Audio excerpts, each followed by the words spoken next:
Envoy, can I ask you, do you believe that a sustained air campaign against ISIL is going to help you in your efforts to bring peace to Syria? I would defer any comments on this issue to the Secretary General. He has made them today, he will continue making them. And I'm, as you know, a member of the UN, and when he speaks, I leave it to the Secretary General to do it. Thank you. Answer? Yes, answer. Do you think, Ambassador, buongiorno. Do you think that, yeah, I mean, it's a kind of terrorism and ISIS, but like that can have consequences on your job? I mean, could stop your work in trying on construct and build the political dialogue? I think that whatever we can do along those three lines, which I just mentioned, we will continue doing it, regardless of what is happening at the moment on the ground. In fact, there will be an urgent need for pushing for more aid across the borders, taking care of refugees who are maybe moving or not moving, but as you saw in the northern part, there have been more than 140,000 moving because of Daesh.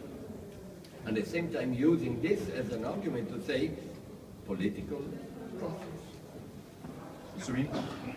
Sir, are you concerned that these latest airstrikes will worsen the humanitarian crisis? And relatedly, do you worry that it will make the peace process even more difficult than it's been? Well, I think that at the moment I have no indication that they are affecting the humanitarian assistance. On the contrary, I think that if there was any type of reduction of the pressure by Daesh on the local population, we'll have less refugees moving across and therefore less of an urgent need of humanitarian assistance as it was in the last few days. Yes. The answer is yes, very much so. I think that Iran is an important player and I hope an important partner in what should be a political process. Someone? How are you getting the discussion of a political transition in Syria back on the table, since that has been the core of the communique, but now terrorism has completely taken over the agenda? How are you getting that back on it? First, I will give you more details soon, I hope, but if I just mention it, the linkage is not enough only to have a security response to the Daesh. There is a need, and everybody recognizes that. Assad did it when I mentioned it to him, that there is a need for a political process taking place as well. Stefano? Yes, Ambassador.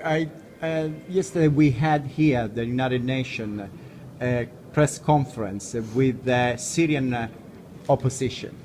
And it seems, after the questions of we journalists, that they look at both the two enemies, if you want to call them, for them are the same. We tried to understand if they had the kind of, well, could you become a little bit closer with the Assad government to defeat the other way? But it didn't look that they had anything, I would not say good to say, but that for them was exactly the same. Do you think like this? Do you think that in this Syrian opposition, the one that came here, has make your job more difficult? I think that the Syrian opposition and any Syrian at the moment needs to be seen by us. The UN has that unique advantage, that we can and we should meet everyone, and particularly inside and outside Syria.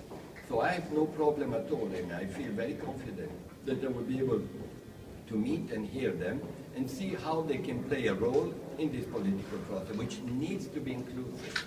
Otherwise, there will not be a solution. Thank you very much. Thank you. Thank you very much. Thank you.